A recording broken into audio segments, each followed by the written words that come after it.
રાજ્ય તથા રાષ્ટ્રને ઓઇલ ક્ષેત્રે આત્મનિર્ભર બનાવવા આણંદ જિલ્લાના ખેડૂતો ઓઇલ પામની ખેતી તરફ વળ્યા। આણંદ ચરોતરની જમીનો પર જે કંઈ પણ વાવો કે તે મબલક પાક આપે છે। મોટી જમીન ધરાવતા ખેડૂતો ઓઇલ પામ ખેતી કરી તંદુરસ્ત આવક મેળવીને ઉત્તમ દ્રષ્ટાંત પૂરું પાડી રહ્યા છે। રાજ્ય તથા રાષ્ટ્રને ઓઇલ ક્ષેત્રે આત્મનિર્ભર બનાવવા આણંદ જિલ્લાના ખેડૂતો ઓઇલ પામની ખેતી તરફ વળ્યા છે। ઓઇલ પામની ખેતી કરીને પરંપરાગત રીતે પાક લેતા મોટા ખેડૂતો માટે ખેતી ક્ષેત્રે નવી રાહ ચીંધી છે।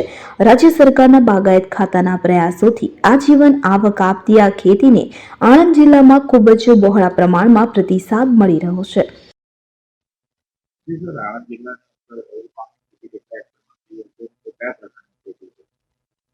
National mission on edible oil mission NMEOP અંતર્ગત જે આખા ભારત વર્ષમાં આપણે mega oil palm plantation drive ચાલી રહ્યો છે તે અંતર્ગત આપણે ચાલુ વર્ષે 8 હેક્ટરનું વાવેતર આણંદ જિલ્લામાં થયું છે અને કુલ વાવેતરની વાત કરીએ તો આપણે 68 હેક્ટર કુલ વાવેતર આણંદ જિલ્લામાં વિવિધ તાલુકાઓમાં થયેલ છે અને જેમાં ઉત્પાદન પણ ખેડૂતો મેળવી રહ્યા છે। જી આમાં સરકારની પ્લાન્ટેશનમાં સહાય છે અને પ્લાન્ટેશન ઉપરાંત જે 4 વર્ષ સુધી મેન્ટેનન્સ કરવાનું હોય છે કારણ કે આમાં ચોથા વર્ષે ઉત્પાદન આવતું હોય છે તો 4 વર્ષ સુધી મેન્ટેનન્સ માટે દર વર્ષે 10,500 એમ સહાય આપવામાં આવે છે અને જે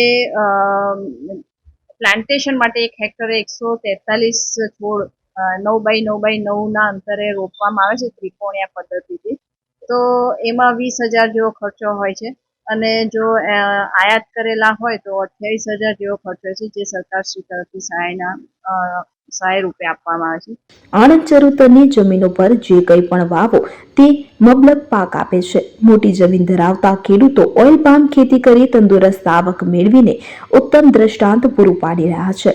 ઓઇલ પામની ખેતીએ વાણિજ્ય ક્ષેત્રની વિભાવના મુજબ one time investment and long time ગેઇનને સાર્થક કરે છે કે જે મુજબ એક વખત ઓઇલ પામના રોપા વાવીને તેના ફળ સ્વરૂપે સતત 30 વર્ષ સુધી આવક મળતી રહે છે કે જેથી સાથે સાથે ખેતરમાં બાકી રહેતી જગ્યામાં પણ તે આંતરપાકો દ્વારા વધારાની આવક મેળવી લે છે।